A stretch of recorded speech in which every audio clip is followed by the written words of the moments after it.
اے محبت عجب آثار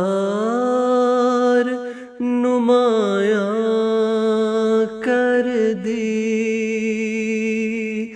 اے محبت عجب آثار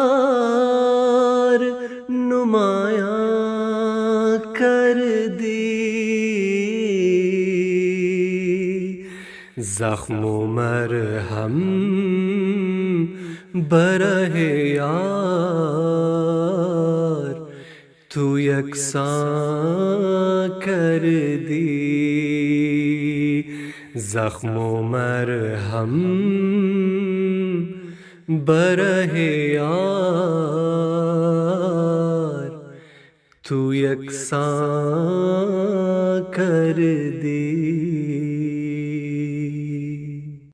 دنوں میں دوبارہ ایسا کہ میں تحریک کر رہا ہوں، پاکستان کے احمدیوں کے لیے بھی خاص طور پہ دعا کریں، اللہ تعالیٰ ان کی مشکلات کو دور فرمائے، ان کی پریشانیوں کو دور فرمائے، مخالفین کے ہاتھوں کو ان تک پہنچنے سے روکے، اور جنہیں مخالفین کی اصلاح نہیں ہونی ہے اللہ تعالیٰ ان کی پکڑ کے سامان کرے، اسیران کی جلد رہائی کے بھی سامان پیدا فرمائے جس میں الجزائر کے اسیران بھی شامل ہیں۔ السلام علیکم ورحمۃ اللہ وبرکاتہ۔ زخم و مرہم برہ یار کے تیسرے پروگرام کے ساتھ حاضر ہیں۔ جب مروجہ عقائد یا مروجہ منطق یا دانش یا جسے ہم کنونشنل وزڈم بھی کہتے ہیں اس سے ہٹ کر کوئی نئی بات کی جاتی ہے تو یہ اکثریت کو نہ صرف چونکا دیتی ہے بلکہ سپرفیشل یا سطحی سوچ رکھنے والے جو تدبر کم کرتے ہیں ان کے لیے بات تضحیک کا باعث وہ تضحیک کا نشانہ بناتے ہیں ایسے خیال کو یا ایسے شخص کو، اور جن کو ایسا لگتا ہے کہ ان کے معاشی، سیاسی یا معاشرتی مقاصد کو نقصان ہوگا تو پھر کم تدبر کرنے والوں کو آمادہ کرتے ہیں کہ یہ نئی بات کرنے والا یا تو مجنون ہے یا اس کے مذموم مقاصد ہیں، اس لیے اس کو اور اس کے قریبیوں کے جان و مال اور آبرو پر حملہ کیا جائے۔ اور مذہب کی تاریخ میں ایسے لوگوں کو عام طور پر ہیریٹک کہا جاتا ہے، یعنی ملحد یا زندیق۔ وہ کنونشنل وزڈم سے جو بالکل مخالف بات کر رہے ہوتے ہیں تو کیا بات ہے جس سے یہ فیصلہ ہوگا کہ وہ بات ان کی درست تھی یا غلط تھی؟ لیکن جب ہمارے پاس بینیفٹ آف ہائنڈ سائٹ ہو کہ ہم پیچھے دیکھ سکتے ہوں، تاریخ دیکھ سکتے ہوں، تو بات آسان ہو جاتی ہے۔ پھر زبان حال یا فعلی شہادت دیکھی جاتی ہے کہ کیا فعلی شہادت ان کے حق میں ہے یا ان کے خلاف جا رہی ہے۔ تو آغاز کرتے ہیں تاریخ عالم کے سب سے بڑے انقلاب سے جو عرب کے بیابان میں عجیب ماجرا گزرا۔ ایک مرتبہ پھر میرے ساتھ تشریف فرما ہے مکرم نصیر حبیب صاحب۔ نصیر صاحب یہ بتائیے کہ جو عرب میں کے بیابان میں وہ عجیب ماجرا گزرا اس کا تاریخی تناظر کیا ہے، اس کا بیک گراؤنڈ کیا ہے؟ بسم اللہ الرحمن الرحیم، جزاک اللہ۔ اس کا تاریخی تناظر جو ہے وہ ایسا ہے کہ ظاہر الفساد فی البر والبحر، خشکی میں بھی اور تری میں بھی، یعنی جو مذاہب جو قومیں جن کو الہام کا پانی ملا تھا وہ بھی بگڑ چکی تھی اور جن کو نہیں ملا تھا وہ بھی بگڑ چکی تھی۔ تو اس تناظر میں ایک جہاں جو ہے وہ عشق الہی میں اس طرح پرسوز ہوئی ہے اور عالم ناسوت سے اتنا اوپر اٹھی ہے کہ مقام کعبہ قوسین کو چھو لیا ہے، اور وہاں سے نسخہ کیمیا لیا ہے اور اپنی قوت قدسی سے ان لوگوں کو جو جانوروں کی طرح کھاتے پیتے تھے یبیتون لربہم سجدا و قیاما کا نمونہ بنا دیا ہے۔ ٹھیک ہے، یہ انقلاب ایسا انقلاب ہے۔ آپ دیکھیں کہ گبن نے کتاب لکھی ہے decline and the fall of Roman Empire, بڑی ضخیم کتاب ہے۔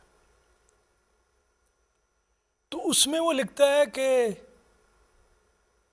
I have described the triumph of barbarism and religion، یعنی رومن زوال کی تاریخ کو ایک فکرے میں سمیٹا کہ میں نے ان کی شکست میں دراصل بربریت اور مذہب کی فتح کی داستان بیان کیا۔ ایک فکرے میں اس نے پوری، یعنی وہ سمجھتا ہے کہ باربرزم کے علاوہ ایک ریلیجن بھی تھا جس نے کہ ان کی اجتماعی جو اخلاقیات تھی ان کو انڈیویجول بنا دیا کرسچینٹی نے مسئلہ، تو وہ اس وجہ سے زوال۔ اب آپ ادھر دیکھیں، ادھر تو بقول اس کے مذہب نے ایک بہت بڑی امپائر کو، سلطنت کو، ایک تہذیب کو زوال میں، اور یہاں دیکھیں کیا حال ہے. اور پھر ان کو ہم دوش سریا کر دیا، اور ودن 30 ایئر 3 بر اعظموں تک مسلمان پہنچ گئے. اور یہ ایک ایسا انقلاب ہے، نہ کسی آنکھ نے دیکھا، نہ کسی کان نے سنا. تو آپ یہ کہہ رہے ہیں کہ رومن امپائر جو تھی اس کا خاتمہ مذہب نے کیا. یہاں پہ عربیوں کو اللہ تعالیٰ نے مذہب کی وجہ سے سریا پہ پہنچا دیا. دیکھیں وہ کیرن آرمسٹرانگ جو ہے وہ کہتی ہے یہ جو ہے اسلام ہے story of success in like Christianity. Dazzling success ہے یہ، یعنی یہ فتح ہے جن لوگوں کے پاس کچھ نہیں تھا. جیسے کہتے راہ میں جتنے بھی ذرے آئے ستارے بنا دیے. وہ تو ایسی انقلاب ہے نہ صرف دنیاوی طور پہ بلکہ روحانی طور پہ بھی. اور عقل انسانی جو ہے وہ ایک پھنسی ہوئی تھی، ایک مردود مقہور سمجھی جاتی تھی. قرآن پاک نے اسے شرف اور مرتبہ ادا کیا اور ایک آفاقی پیغام لے کر آیا. دیکھیں قرآن پاک نے کہا کہ دوزگی کہیں گے لو کنہ نسمع و ناقلو ما کنہ فی اصحاب السعیر. اگر ہم عقل کرتے اور یہ غور کرتے اور سنتے تو آج دوزخ میں نہ ہوتے. تو یہ عقل کو شرف ملا ہے تو تب ہی، ورنہ جیسے عقل کو تو سمجھا جاتا تھا یہ تو ساری فتنے کی جڑی ہے. بار بار کہا افلا تعقلون. ہاں تدبر کرو. اور پھر یہ ہے کہ قرآن پاک کی جو صداقت ہے، یعنی اس پیغام کی صداقت جو ہے، جیسے فرماتا ہے اللہ میاں علم تر کیف ضرب اللہ مثلا کلمات طیبۃ کشجرۃ طیبۃ اصلها ثابت فرعها فی السماء. یعنی وہ کلمہ طیبہ جس کی گواہی انسانی فطرت دیتی ہے اور بیرونی آفاق بھی دیتے ہیں. تو پھر یہ اس کی تاریخ میں اتنی بڑی ایویڈنس، ایسا انقلاب تھا کہ جب قرآن پاک میں آتا ہے نا جی، وہ کافر نے کہا جی لستا مرسلات رسول نہیں ہے، تو اللہ تعالیٰ نے ارشاد فرمایا کل کفا باللہ شہید بینی و بینکم. ٹھیک ہے. اور پھر فرمایا سنریہم آیاتنا فی الافاق وفی انفسہم حتی یتبین لہم انہ الحق. انہ الحق، یہ حق ہے، ہم نشان دکھائیں گے انہیں انفس و آفاق میں، اور وہ پتہ چل جائے گا یہ حق ہے اور یہ حق ہے. اور پھر یہ جو تاریخی ایویڈنس ہے، کوئی حضور پاک صلی اللہ علیہ وسلم کے پاس کسی مذہب کے ساتھ کمپرومائز نہیں کیا، نہ کافروں سے، نہ یہ کرسچینٹی سے، نہ یہودیوں سے، نہ وہ دوسرے جو مذہب تھے زرتشتی تھے، نہ ان سے. آپ نے لفظ کمپرومائز استعمال کیا ہے، اس سے مراد کیا ہے؟ کمپرومائز ان کے بلیفز کے اندر، عقائد میں. سب کے خلاف تھا یہ، نہیں سب نے سوچا کہ اس میں ایک چیلنج ہے ہمارے لیے. کفار نے بھی سوچا، یہودیوں نے بھی سوچا، عیسائیوں نے بھی سوچا، زرتشتیوں نے بھی سوچا، اور کسی نے اور محض خدا کی سپورٹ سے، مدد سے کامیاب ہوئی ہے. جب غزوہ بدر میں جب آنظر صلی اللہ علیہ وسلم نے کافروں کی لاشیں دیکھی، ان سے پوچھا پتہ چل گیا وعدہ جو اللہ بھی نے وعدہ کی تھا میں نے تو محسوس کیا. آپ نے ایک فعلی شہادت کی مثال دے دی، فعلی بہت شہادت بڑی مثال ہے یہ. اگر کسی پیغام کے ساتھ فعلی شہادت نہیں ہے، تاریخ کی ایویڈنس نہیں ہے، تائید الہی کی شہادت نہیں ہے، بالکل چھوڑ. آپ نے آغاز اس گفتگو کیا ایک اورینٹلسٹ کا ذکر کیا وہاں سے، بلکہ جس نے رومیو کے پاس کو دیکھا. پھر آپ نے اورینٹلسٹ جو مستشرقین ہیں ان کا بھی ذکر ہلکا سا کیا آپ نے. لیکن بہت تعصب نظر آتا ہے ان کی رائٹنگز میں، کیونکہ ان کی باتوں کے پیچھے کوئی نہ کوئی اور بات کار فرما ہوتی ہے. مثلا اگر ہم مونٹگومری واٹ کی بات بھی کرتے ہیں، یونیورسٹی آف ایڈنبرا کا پروفیسر تھا، لیکن اس کا تعلق بہرحال چرچ سے تھا، بلکہ وہ جیروسلم بھی گیا، جو اس کا وہاں کا بشپ تھا اس زمانے میں، اس کا وہ ایڈوائزر بھی تھا عربی زبان کے حوالے سے. تو بہرحال یہ بڑا افسوس ہے کہ اسلام کی تاریخ لکھنے والے جو خاص طور پہ ویسٹ کے لوگ ہیں، مغرب کے لوگ ہیں، انہوں نے بہرحال تعصب سے کام لیا، چاہے وہ عیسائی تھے یا یہودی تھے. یہ بتائیے کہ ان مستشرقین نے جو اورینٹلسٹ میں کہا جاتا ہے، جو خاص طور پہ اسلامی تاریخ پہ بات کرتے ہیں، اسلام کے ظہور سے متعلق وہ کیا بات کرتے ہیں کہ آج اسلام کا مشن کیا تھا اور اسلام کی ڈومین کیا تھی، اس کا دائرہ کار کیا تھا، کون کون سے علاقے یا علاقہ جات یا تمام دنیا اس کی ڈومین میں آتی ہے. کیا ان کا ایک اگر کنسنسس نظر آتا ہے وہ کیا ہے جو آپ دیکھتے ہیں ان کی تاریخ لکھنے کی، جو ان میں صلاحیت ہے یا صلاحیت نہیں ہے؟ کہ وہ سمجھتے یہ ہیں کہ یہ ایکچولی عربوں کے لیے اسلام جو تھا وہ انٹرنیشنل نہیں ہے، عربوں کے لیے ہے. یہ دراصل ایک 50 سال پہلے ایک مرچنٹ اکانومی اس عرب سوسائٹی میں بنی ہے، اور وہ جو ایک ٹرائبل ویلیوز تھیں ان کو چیلنج کر رہی تھی. تو اس کا ریئیکشن ہے دراصل اسلام. یہ ٹرائبل ویلیوز کی ریوائول کے لیے ایک، اور یہ جو میں بڑا حیران بعض اوقات ہوتا ہوں کہ ان کو اگر کچھ تھوڑا بھی ذرا کوئی انصاف ان کے اندر ہو، کوئی تھوڑا بہت. میں ماڈرن جو جدید ترین ماہرین ہیں ان میں ایک ایڈلر ہے جو سمجھتا ہے کہ سب سے بڑا اسٹرانگ جو انسینٹو ہوتا ہے وہ ایگو ہے. ایک کارل مارکس ہے جو سمجھتا ہے کہ سب سے اسٹرانگ چیز جو ڈٹرمن کرتی ہے وہ اکنامک فورسز ہیں، وہ جو مادی ذرائع ہیں، وہ بھی پیداواری ذرائع، وہ یعنی اکنامک فیکٹر کو سب سے. ایک فرائڈ ہے وہ سمجھتا ہے جنس جو ہے یہ زیادہ ڈٹرمن کرتی ہے، یہ اس انسٹنکٹ جو ہے جنس کی یہ زیادہ.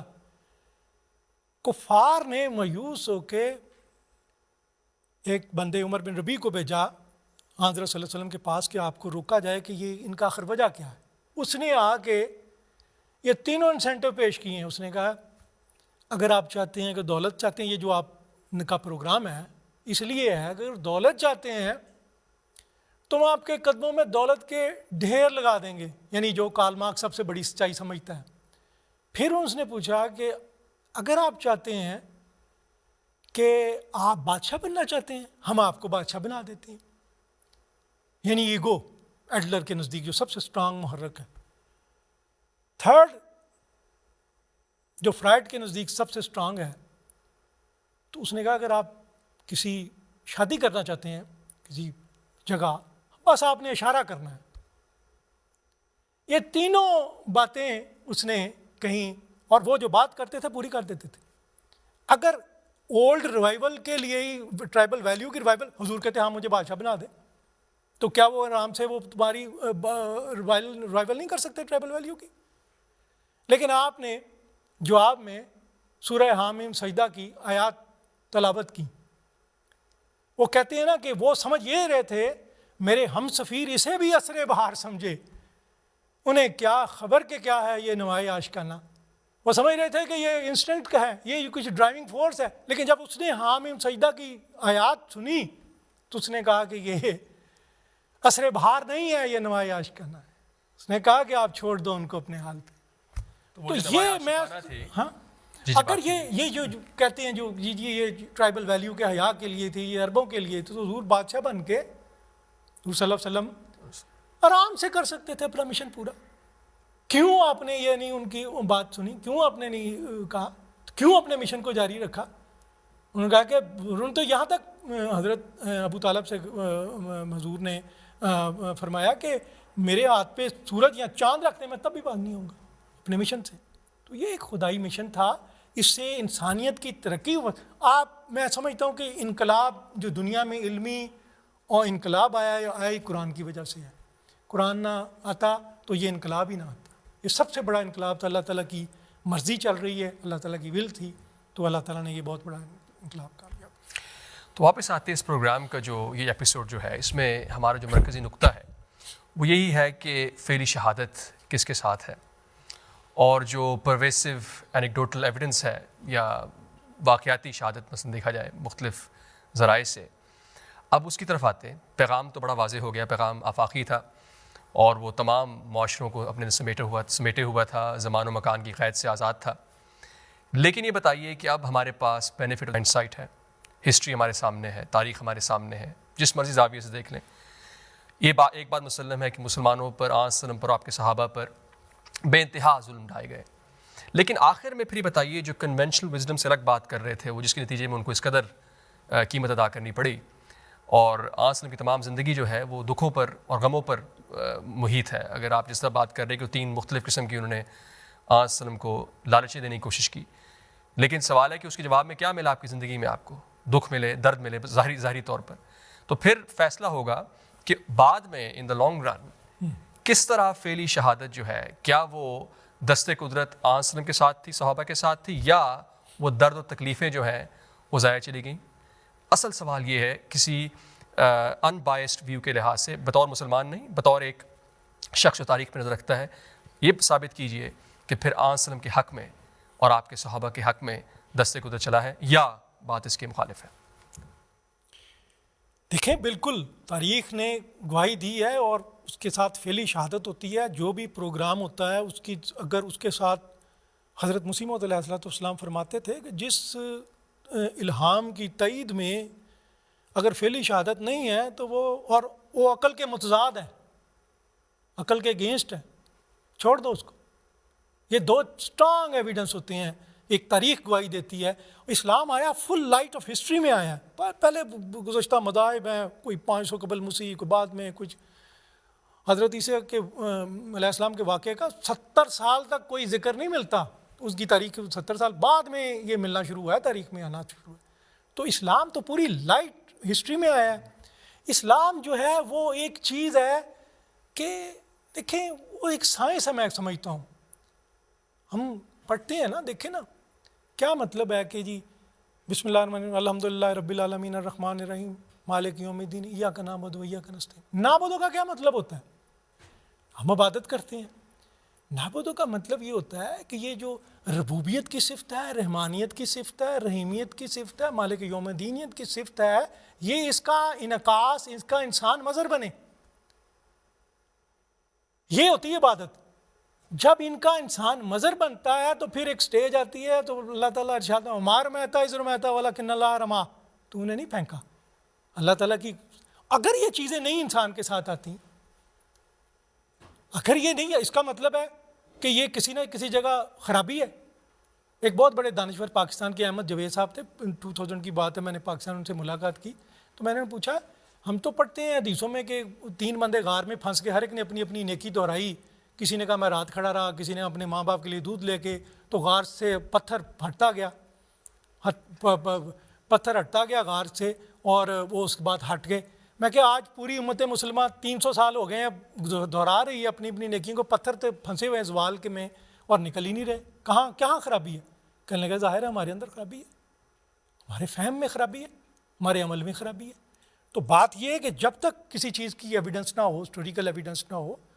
دیکھیں ہمارا ایک کیس بنا ہے، میں 1924 ایک ہلکی ایک سنیپ شاٹ کے طور پہ بات کرتا ہوں کہ 1924 کی بات ہے. ہمارے ایک مبلغ تھے، افغانستان میں گئے ہیں، تو وہ افغانستان میں گئے اجازت سے. یہ کابل کے وفد ہم اس ذکر میں خیال سوال پہ کریں گے جہاں پہ جماعت احمدیہ کے ساتھ فعلی شہادت سوال آتا ہے.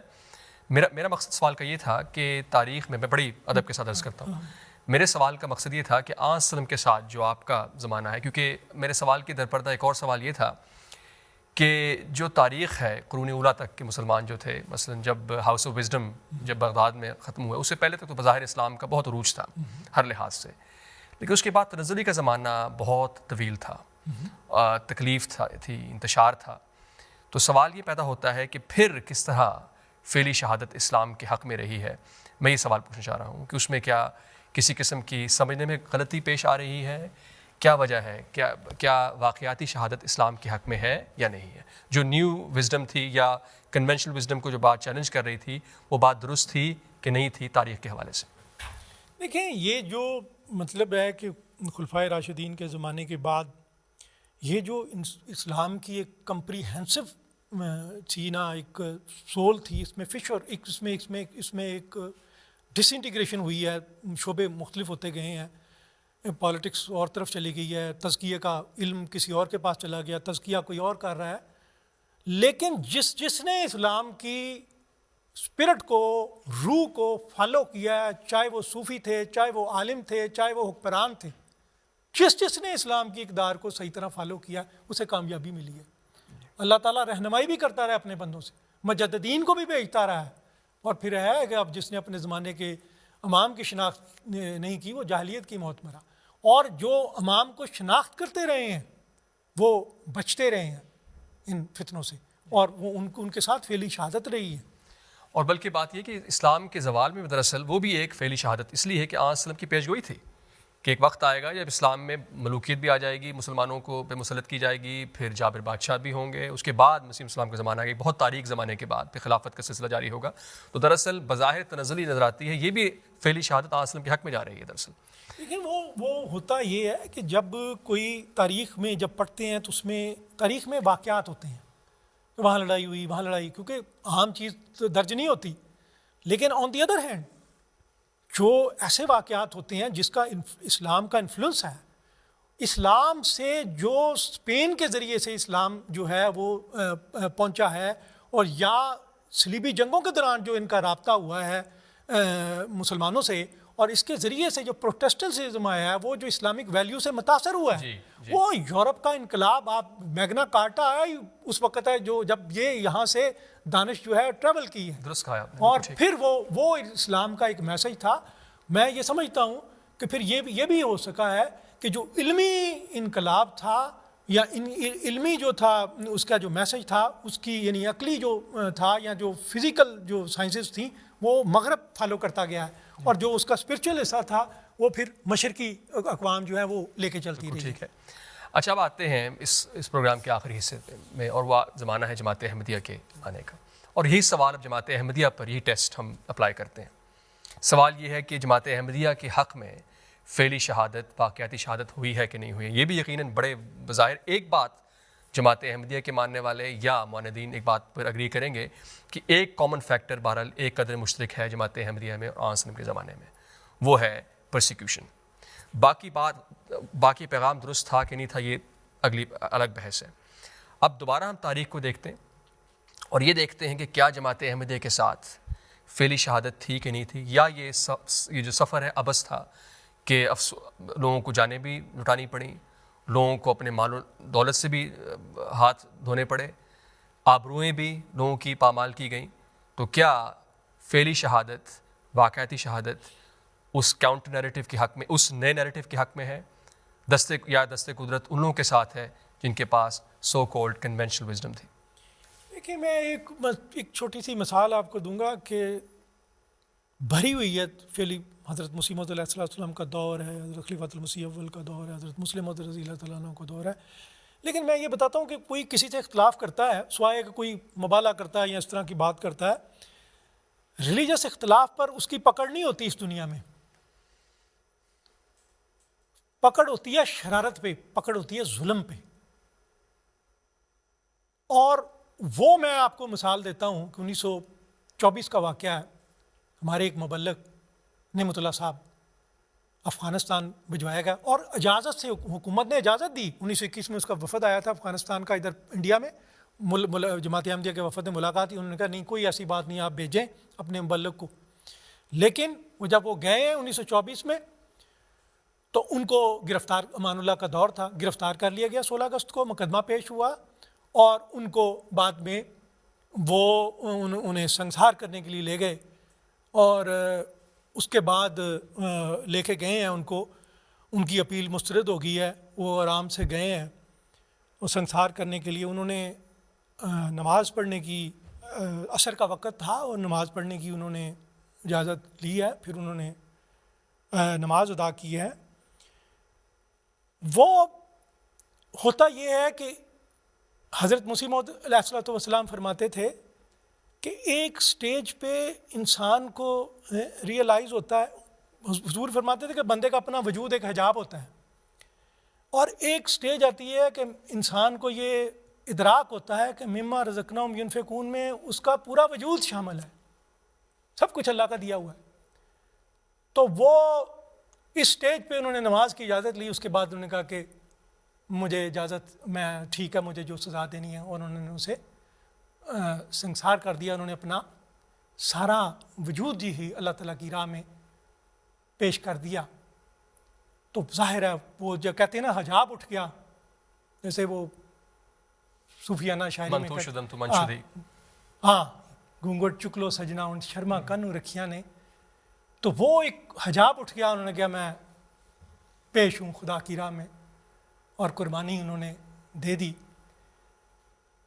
اس پہ یہ 1924 ایک ایسا زمانہ تھا کہ پوری دنیا میں اس کا پتہ چلا. اور دارالعلوم لوگوں نے اس ظلم پہ اعتراض کیا، لیکن دارالعلوم دیوبند حبیب اللہ انہوں نے میسج بھیجا کہ آپ نے بڑا اچھا کام کیا ہے فہم اسلام کے مطابق، اور ہم آپ کو غیبی بشارت دیتے ہیں تائید الہی کی۔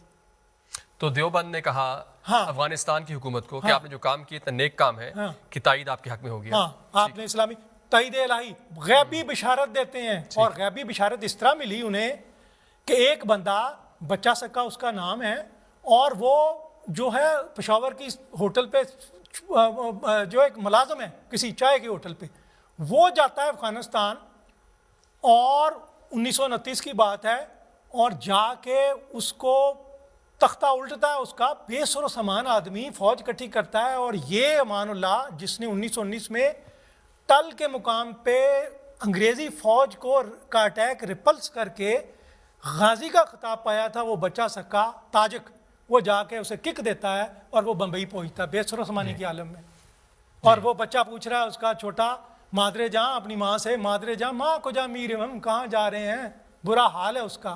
اور یہ پھر تائید الہی تھی، اور ہماری طرف سے یہ تھا کہ درجنوں بدوں نے درخواست دی، حضرت چودھری فاللہ خان صاحب نے، حضرت مولوی راجہ کی صاحب نے، کہ میں اس جانا چاہتا ہوں افغانستان تبلیغ کے لیے۔ جزاک اللہ، آپ نے ایک مثال دی اور بڑی اہم مثال تھی، اور اس طرح کی بے انتہا سینکڑوں ہزاروں مثالیں ہیں جو پیش کی جا سکتی ہیں۔ جماعت احمدیہ کو آن وسلم کی ذات مبارکہ کی توہین کرنے والا ظاہر کرنے کے لیے ملا نے عوام سے مسلسل جھوٹ بولا ہے۔ بانی جماعت احمدیہ مسیح موعود علیہ السلام عشق رسول میں ڈوبے ہوئے تھے۔ آپ کی ایک بڑی مختصر تحریر آپ میں پیش کرتا ہوں اس پروگرام کے آخر میں۔ آپ فرماتے ہیں، وہ اعلیٰ درجے کا نور جو انسان کو دیا گیا، یعنی انسان کامل کو، وہ ملائک میں نہیں تھا، نجوم میں نہیں تھا، قمر میں نہیں تھا، آفتاب میں بھی نہیں تھا، وہ زمین کے سمندروں اور دریاؤں میں بھی نہیں تھا، وہ لال اور یاقوت اور زمرد اور الماس اور موتی میں بھی نہیں تھا، غرض وہ کسی چیز ارضی اور سماوی میں نہیں تھا، صرف انسان میں تھا، یعنی انسان کامل میں، جس کا اتم اور اکمل اور اعلیٰ اور عرفہ فرد ہمارے سید و مولا سید الانبیاء سید الاحیاء محمد مصطفیٰ صلی اللہ علیہ وآلہ وسلم ہے۔ سو وہ نور اس انسان کو دیا گیا، اور حسب مراتب اس کے تمام ہم رنگوں کو بھی، یعنی ان لوگوں کو بھی جو کسی قدر وہی رنگ رکھتے ہیں، اور یہ شان اعلیٰ اور اکمل اور اتم، اور یہ شان اعلیٰ اور اکمل اور اتم طور پر ہمارے سید، ہمارے مولا، ہمارے ہادی، نبی امی، صادق، مصدوق محمد مصطفیٰ صلی اللہ علیہ وآلہ وسلم پائی جاتی ہے۔ فیصلہ آپ پر ہے، کیا یہ شخص آن وسلم کی شان میں گستاخی کر سکتا ہے؟ یہ تو آپ کے عشق میں معمور ہے، مخمور ہے۔ پروگرام کا وقت ختم ہوتا ہے، انشاءاللہ اگلے پروگرام میں اگلے ہفتے حاضر ہوں گے۔ زخم مرہم برہ یار کی ٹیم کی طرف سے چوتھے پروگرام میں حاضر ہونے کے لیے اجازت چاہیں گے انشاءاللہ۔ السلام علیکم ورحمۃ اللہ وبرکاتہ۔ اللہ تعالیٰ امن کے حالات میں پیدا کرے، اور ایک دوسرے کی گردنیں کاٹنے پہ جو لگے ہوئے ہیں، اور دہشت گردی اور فتنہ اور فساد جو ہے وہ اللہ تعالیٰ اس کے جلد ختم کرنے کے سامان پیدا فرمائے۔